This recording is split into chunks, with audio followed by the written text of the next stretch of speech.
and friendship we've all come to know and share with our fallen brothers.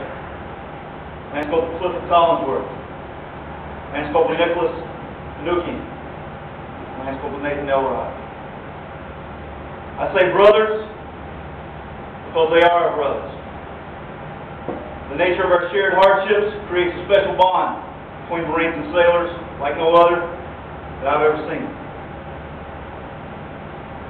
They're brothers in a way that few can truly understand.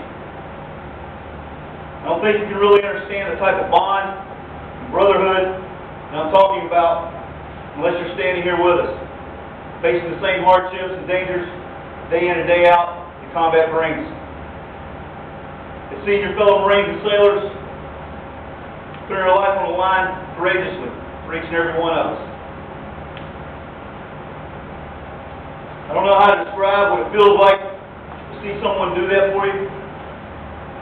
I just know that that is the feeling that makes this brotherhood so special. I know that each of you share that special bond like no other in that brotherhood with these young men. I also know that that shared loss you feel is also like no other. As we remember these young men this morning, let us remember their families at home. We pray for and grieve with them. We want to ensure that the families know that they are part of this extended family of over 1,000 Marines strong in 1st Battalion, 6th Marines. We want them to know that their sons and husband is not alone, and that he was surrounded by men who were his brothers and loved them very much. Just as these Marines were not alone, their families will never be alone. We remain faithful to our brothers, to their families, forever in their service. They will always be part of our Marine Corps family. Lance Corporal Clifford Collinsworth, Nicholas Nukian, Nathan Elrod. All serve their country with distinction and honor. Their commitment and service is without question.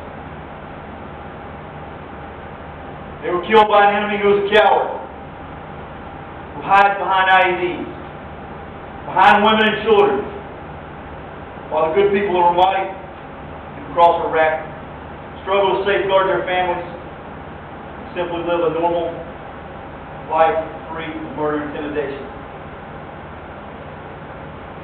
Every one of these young men were committed to fighting against the global war on terror so that our families and loved ones to remain safe at home.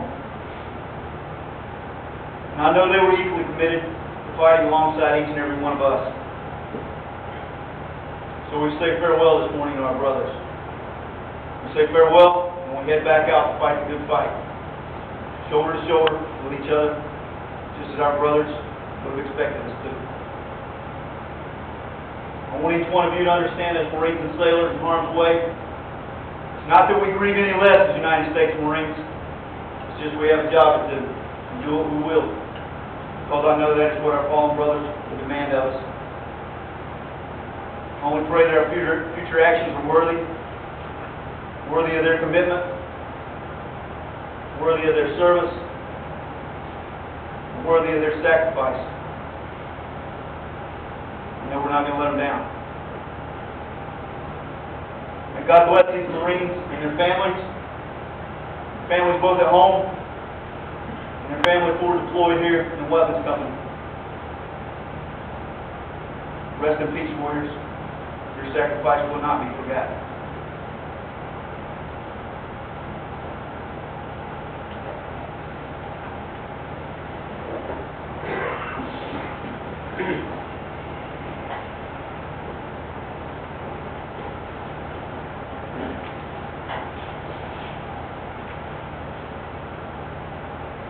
Gentlemen, the other day lost 3 Marines.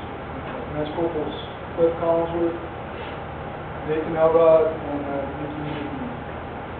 The Weapons Company, we lost friends, brothers, and family members.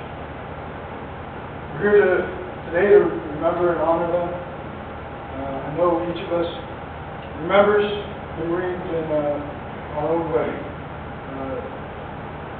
The way I will remember them is their dedication,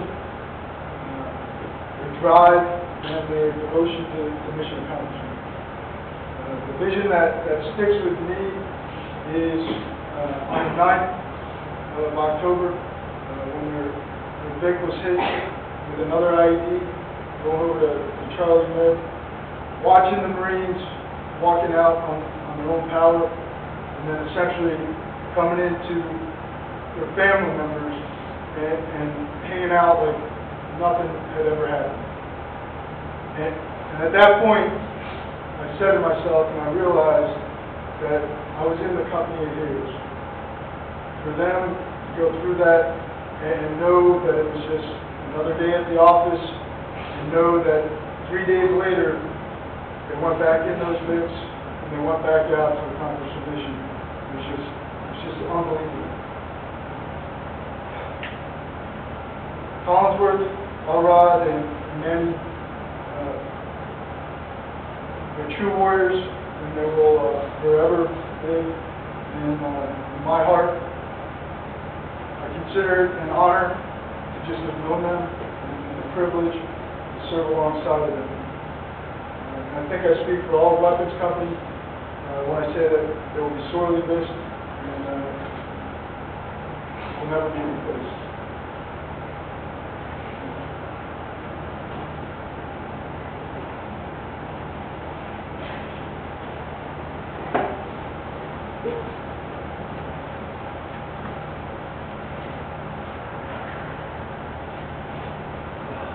Collinsworth.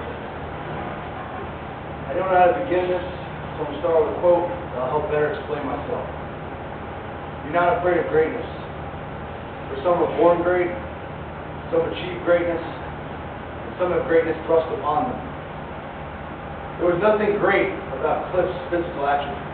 He wasn't fast, he wasn't as strong. When you think about it, he wasn't in great shape. When it came to brains, he wasn't all there. He definitely had a screw loose somewhere. So for the most part, we could say that Cliff wasn't born great. But we could say that Cliff achieved some moments of greatness. For instance, at AP Hill, when him and Costa, from Beauty vs. the Beast, ran a walk-off. Or the time that Cat against Drees in the one-on-one football challenge. My personal favorite great thing he did, this was great. You know how the Domino's people would always park their cars up on the grass in the company area? Cliff would be outside my room on the second deck, yelling at them, "Hey, do I park on your lawn when I come to your house?" Those are great moments. Now for the latter of the quote. Clifford Raymond Collinsworth had greatness thrust upon him. He was Cliff to all of us. C-dubs to a few. Few C-dubs who was rolling the trail, believe me though. You know, on that Twinkies, those goose and snowflakes. He always parked his car away from everything. You know, I didn't want anybody to touch it, you know. He always drive by first blasting the music though, you know, everybody know. Everyone knew him.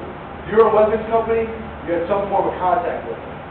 Whether he was making fun of you to pass the time, or calling the new guy in the unit a boot, or some old guy salt dog.